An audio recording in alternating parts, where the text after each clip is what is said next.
The rain started around 4 in the morning. Soft, then sudden, then crashing like it wanted to break the windows. I was already awake. Had been for hours. The glow of my phone was the only thing keeping me company, that and the sound of her suitcase wheels clacking across the hardwood last night, echoing like a countdown in my skull. Jessica said she was going on a wellness retreat with the girls again. Upstate. Same cabin, same excuses. Third time in 2 months. I didn't say anything when she kissed me goodbye. Just stood there with my coffee in hand and nodded. She didn't notice the way I was looking at her. She wasn't looking at me at all. Here's the thing about Jessica. She's not stupid. Arrogant, yes. Careless? Sometimes. But stupid? Never. That's what made this all the more pathetic. Because in her head, I'm still the dependable husband with the predictable routine. Wake at 6. Gym. Work. Answer her dry texts with heart emojis. Let her live her little side life unbothered. The only problem is I stopped being predictable 3 weeks ago. That's when I put the tracker in her car. She laughed in my face when I bought her that new keychain for her birthday. Called it low effort. She had no clue I embedded a tile tracker inside it.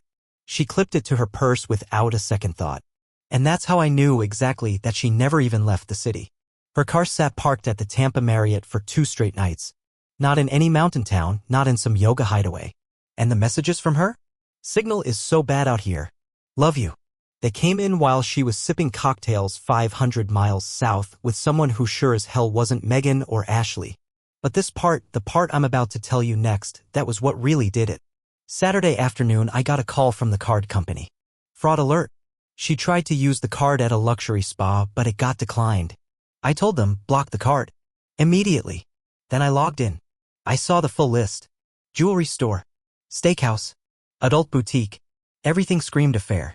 She was burning through the account like it was her personal revenge fund. So I took everything back. Froze the accounts.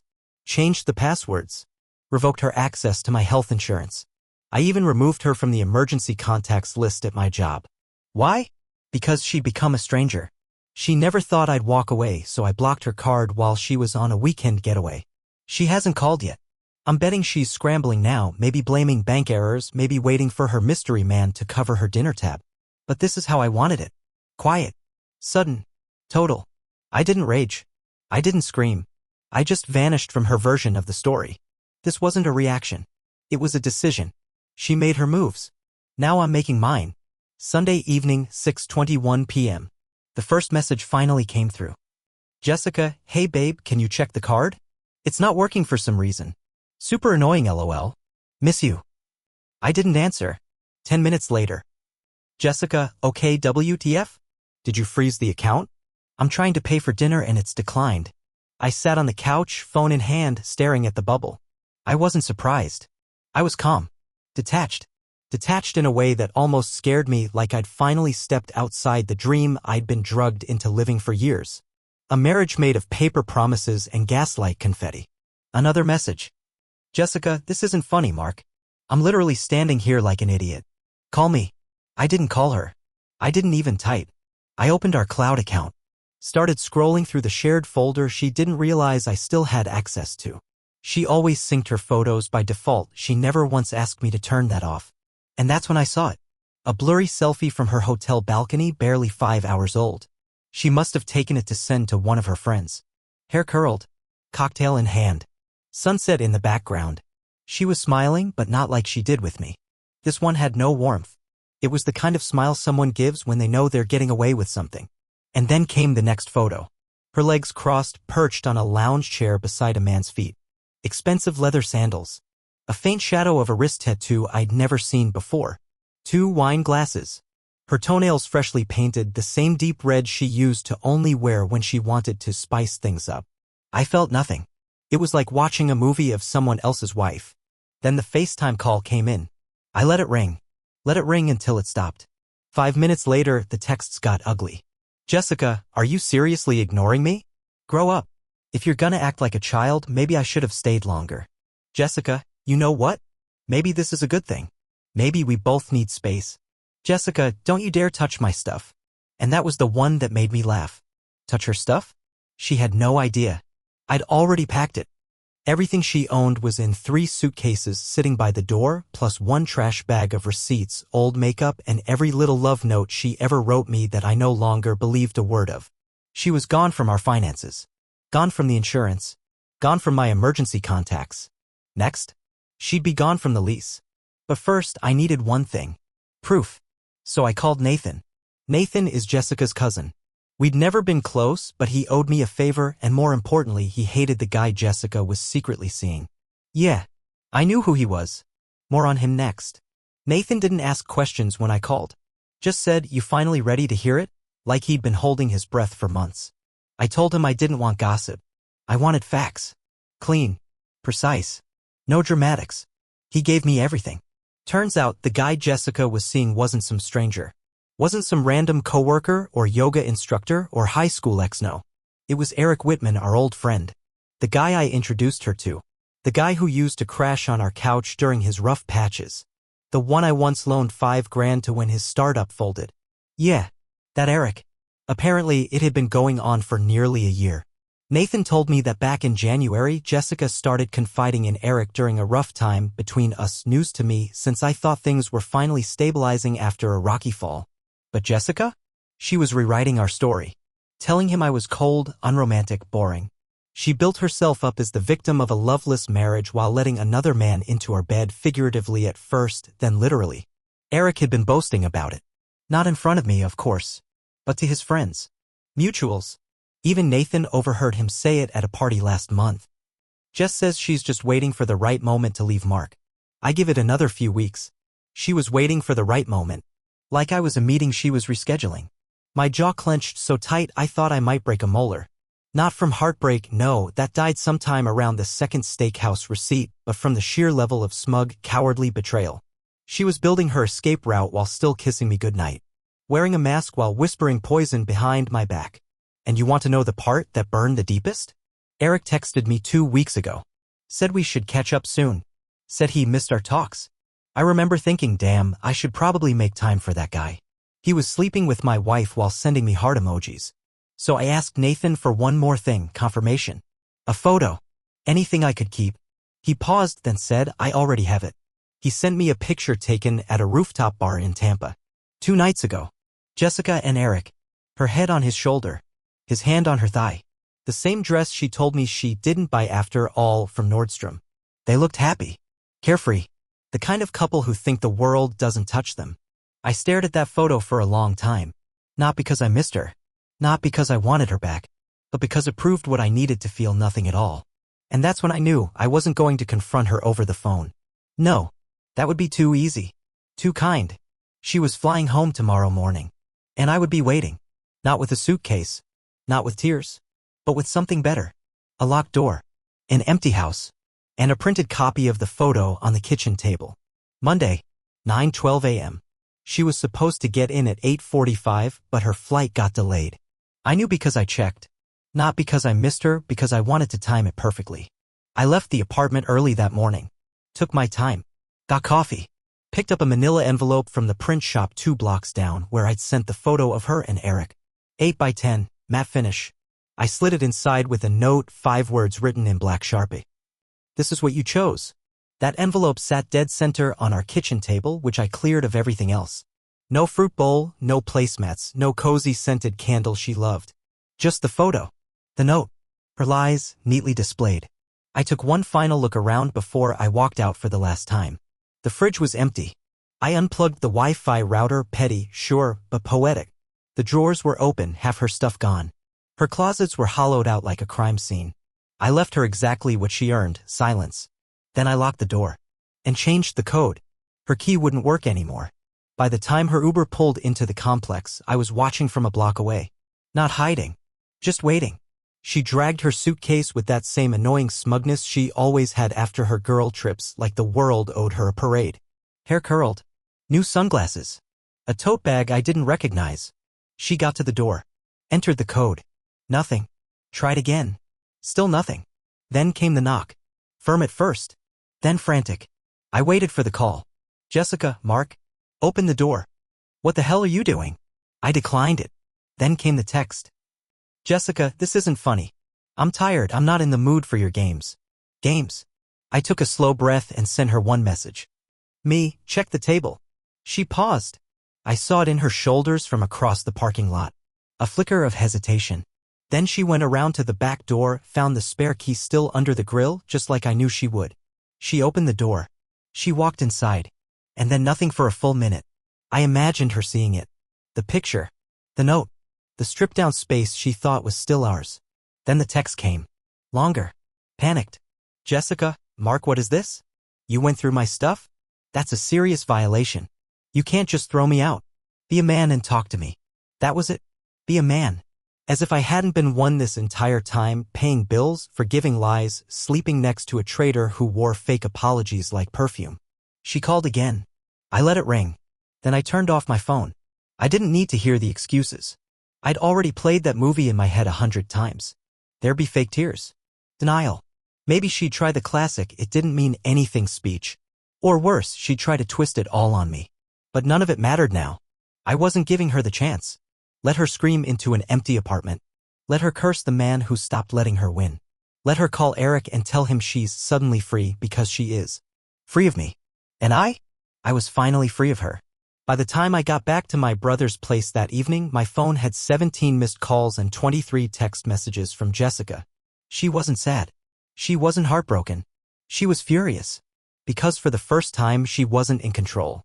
Her messages bounced between rage and manipulation like someone slamming their fists on two different panic buttons.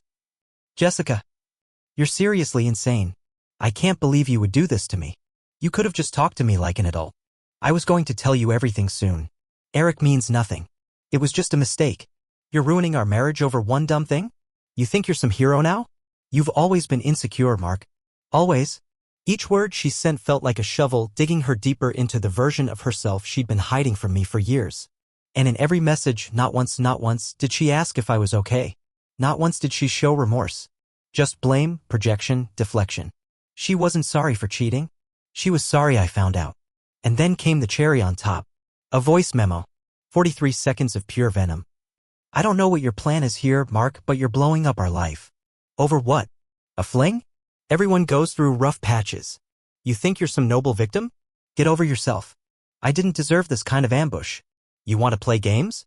Fine. But don't come crawling back when reality hits you. Because you're not exactly some prize either. She said that. You're not exactly some prize. It should have hurt. A few months ago, it might have broken me. But now? I just stared at my screen, my mouth slowly curling into something between a smile and a grimace. This woman had built a second life behind my back, lied with ease, spent our money on hotel beds and champagne for another man, and now she had the audacity to act like I betrayed her? I saved the voice memo. Downloaded it. Labeled it. Not for revenge. Not for court. Just for me. So that if I ever felt a moment of doubt, I could hit play and remember exactly what she thought of me once the mask fell off. That night, I couldn't sleep. Not from sadness. Not from anger. From something stranger. Relief. For the first time in years, I wasn't wondering where she was, who she was texting, whether she was coming home with love or with guilt tucked behind her eyes. I wasn't trying to fix something she had already burned to ash. I stared at the ceiling, flat on my back in my brother's guest room, and felt the silence stretch out like clean space. And it hit me. I wasn't grieving her. I was detoxing from her. And tomorrow, I file for divorce. No more discussions. No more speeches. No more pretending this was a marriage. She made her bed. Let her sleep in someone else's. Tuesday morning, I was at the courthouse before they unlocked the doors. I didn't want time to think. I wanted action, paperwork, signatures, stamps, dates. Something concrete. Something I could point to and say, this is where it ends. Filing for divorce wasn't complicated. Cold, maybe? Antiseptic. But the woman behind the glass window didn't flinch when I handed over the forms. Just stapled them neatly like she'd seen this exact story 1,000 times before. Maybe she had. I filled in the boxes like a robot. Reason for filing? Infidelity. Spouse's current address? Same as mine for now. Do you anticipate a contested divorce? I ticked yes. Not out of hope. Out of experience. Because Jessica wouldn't go quietly. I knew that. She wouldn't weep in the rain or show up with mascara running down her face begging for a second chance. No. She'd fight. Not for me, but for control. And right on cue, she started. The moment the email from the court system was sent to her inbox confirming that divorce proceedings had begun, my phone lit up like a house fire. Jessica, wow. Coward move. Didn't even have the balls to talk face to face? Jessica, after everything I did for you? Jessica, you really want to ruin both of our lives just because you got your little feelings hurt? This was her game now, rewriting the story so that she could be the wrong party. So she could look in the mirror and say, he abandoned me. That's what people like her do. They don't just cheat on you. They gaslight the truth until you wonder if you overreacted. But I wasn't playing her game anymore. So I sent one message. My only message that week. Me. You chose someone else. I'm just giving you what you wanted. No response. For hours, nothing. Then, in the middle of the night, I woke to my phone vibrating on the nightstand. A voicemail. She was crying. Or trying to. But even her sobs sounded performative. She rambled about how this isn't how it was supposed to go, that Eric didn't mean anything, that we had problems long before that maybe she made a mistake but everyone deserves forgiveness. I laid there listening to it in the dark. And then I deleted it. She wanted to play both sides. Be the rebel and the victim. Get her thrills and keep her safety net. She never expected me to cut the cord without ceremony. But that's the thing about people who lie for sport, they think everyone else is too weak to walk away. She was wrong. By Thursday, she had officially moved out. Correction, she stormed out. Came in screaming, slamming drawers, demanding to know what I told people. I stayed in the hallway with my arms crossed while she yanked shoes off the rack and hurled them into a duffel bag like they betrayed her. I didn't speak. Not until she paused, eyes wild, makeup flawless like she was walking off a runway instead of out of a marriage. Say something, she snapped. You can't just stand there like some. You're done here, I said quietly. Get your stuff and go. She flinched just a little. And then she laughed. That cruel, tight little laugh I used to mistake for charm. You're gonna die alone, she muttered. I shrugged. Better than dying a little every day next to you. She left without another word. And that was the last time I saw her. It's strange how quiet life gets when the chaos leaves. The first morning after she moved out, I woke up expecting noise, her curling iron humming in the bathroom, that obnoxious podcast voice she played during her skincare routine, the sound of heels on hardwood. The occasional passive-aggressive throat clear when she thought I was taking too long in the kitchen. But there was nothing. Just sunlight bleeding through the blinds and the smell of coffee I brewed for myself. And for the first time in what felt like years, I breathed without a weight on my chest. I started noticing things. Little things. The way the air felt fresher. The way the fridge finally stayed clean. The way I didn't flinch every time my phone buzzed. Even my posture changed. I wasn't curled forward anymore like I was bracing for impact. I stood up straighter, walked lighter. It felt like waking up from anesthesia and realizing I'd been numb for a long, long time. She, on the other hand, didn't fade quietly. She didn't disappear like a ghost. Jessica launched into her next phase, reputation damage control. I started hearing from people, some friends, some mutual acquaintances, dropping hints that Jessica was struggling, that she felt blindsided, that maybe I could have handled it differently. Handled it differently? She cheated. Repeatedly. Lied to my face for months. Took our money, our time, our trust, and gambled it all for hotel champagne and a man with a tattoo he probably got in college after 2 shots of tequila. And I was supposed to feel guilty? That was her power. That was always her talent. Jessica could take a knife, twist it into your ribs, and then cry because her hand hurt. I said nothing. Explained nothing. Let them gossip. Let them guess. Because I realized something even more powerful than revenge. I didn't need to defend myself. I didn't owe anyone an explanation for removing poison from my life. The truth has weight. It settles eventually. And while she was out spinning her version of events, I was doing something new, rebuilding. I called my lawyer. Set boundaries. Locked everything down. Every shared account? Gone. Every key she ever had? Changed. Every document, login, password? Updated. I went through every drawer in that apartment and threw away things that smelled like her, looked like her, or carried her handwriting. The fake anniversary letters. The "we'll get through this" cards. The souvenirs from trips I now knew were bookended by betrayal. I tossed them in a black trash bag and didn't flinch when I took it to the curb. Then came the last step. I walked into the spare room, the one we used to call the office but never touched, and flipped on the light. It had always been hers, technically. Full of her boxes. Her old college books. Her dumb vision boards with glitter and magazine clippings about boss babe energy and manifesting abundance. I smiled and got to work. It took me 4 hours.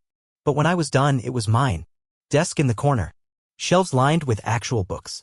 A leather chair, a lamp, and silence. Not emptiness. Space. That room, like the rest of the apartment, had been a graveyard for who I used to be. But now, it was mine again. Everything was mine again. My time. My energy. My peace. And that's when I realized. She didn't just lose a husband. She lost the only man who ever stayed when she didn't deserve it. And I was finally done staying. 2 weeks passed. No more texts. No calls. Nothing from Jessica.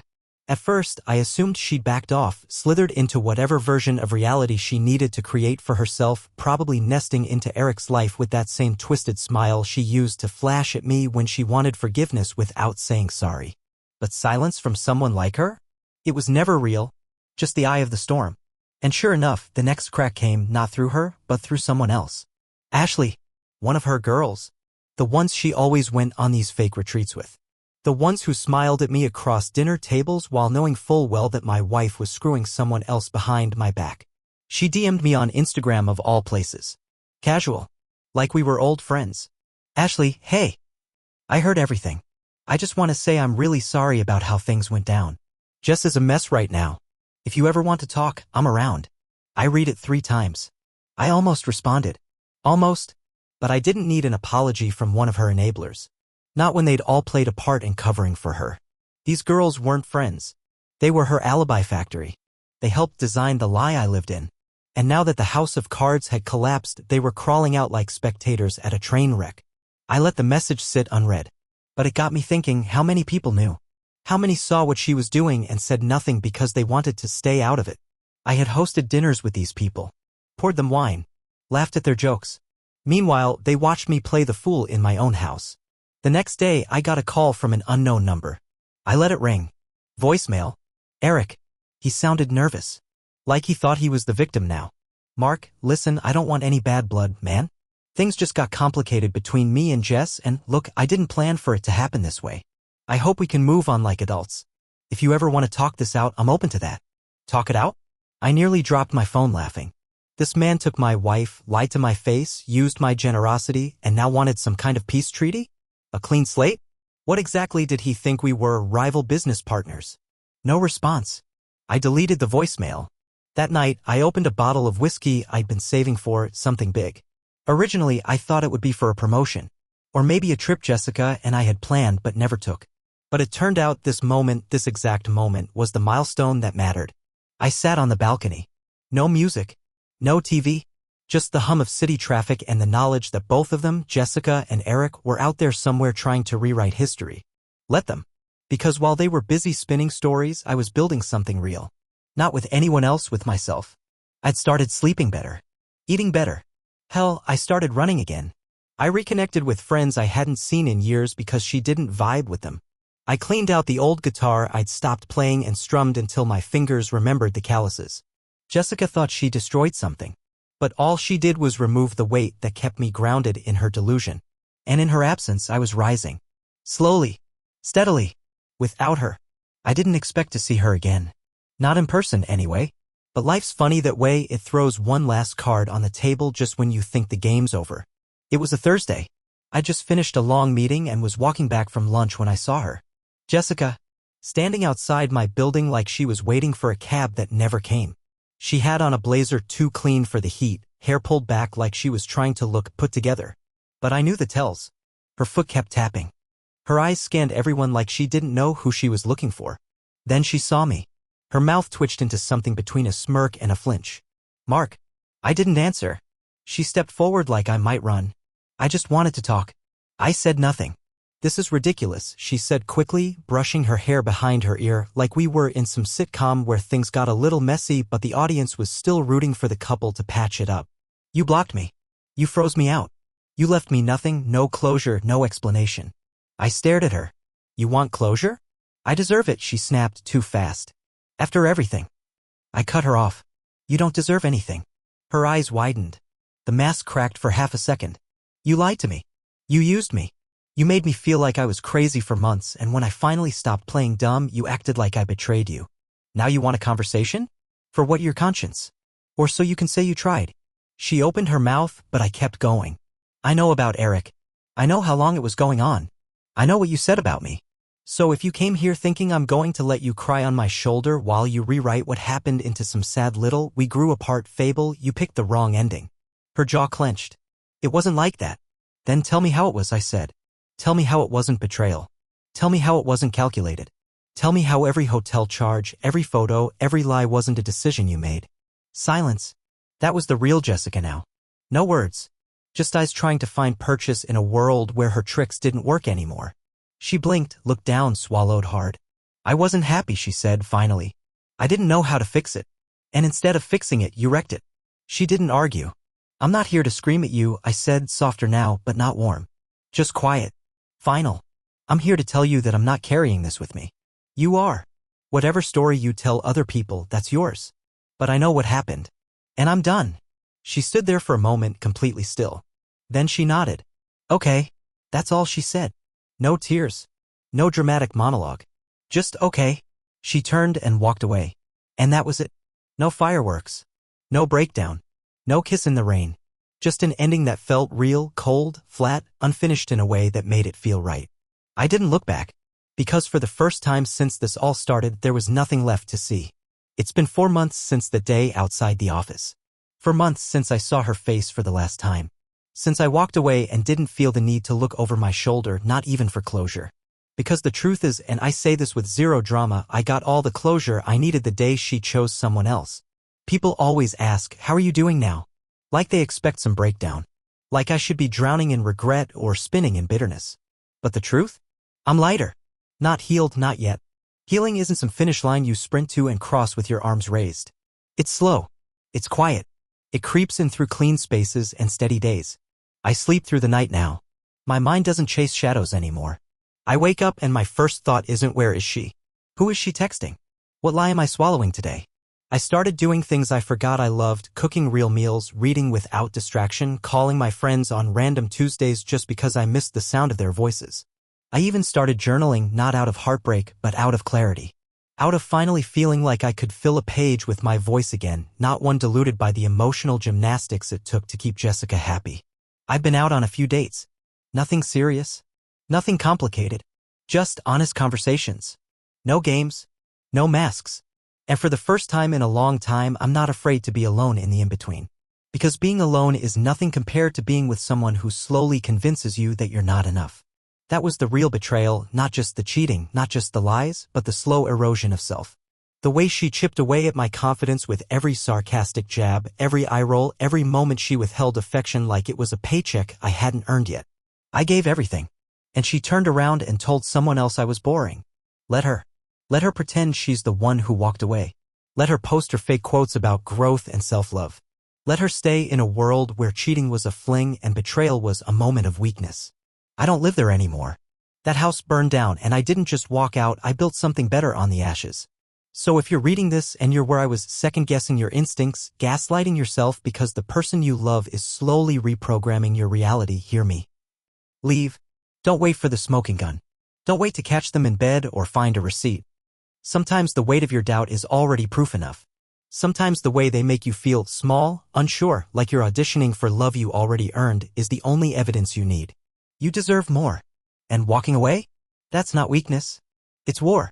And I won mine the moment I stopped fighting for someone who was never fighting for me. This is the part where I say goodbye, not just to Jessica, but to who I was with her. That man's gone. And I don't miss him. Not anymore.